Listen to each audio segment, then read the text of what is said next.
Big changes could be coming to the Lower East Side of Detroit. In the neighborhoods to the east and west of Indian Village, there are dozens of empty lots and abandoned homes. One local company wants to transform 170 acres from this to this. These are oak saplings. Right now, they're little more than sticks with leaves. So it's about a 40 to 60 year period before these trees would be ready to harvest.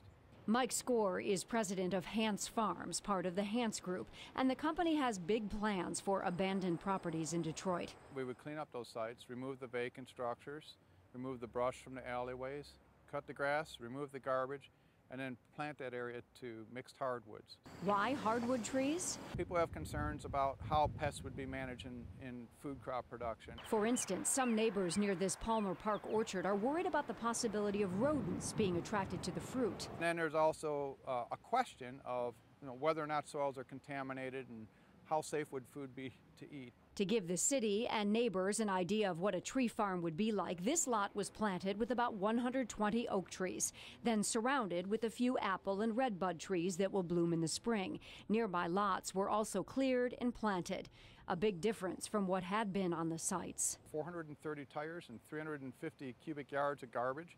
And Mike says Hantz Farms will continue to mow the grass every week. But once we got it cleaned up, people have stopped dumping out in this neighborhood, and they partner with us now. The final plan would call for the planting of 70,000 trees and a $5 million investment by Hantz Farms over the first 3 years. Hantz is working with the city to finalize sale of the land, and current zoning regulations would have to be changed to allow for eventual sale of the trees. But Mike says they're willing to take a chance on that because their first goal is helping the city.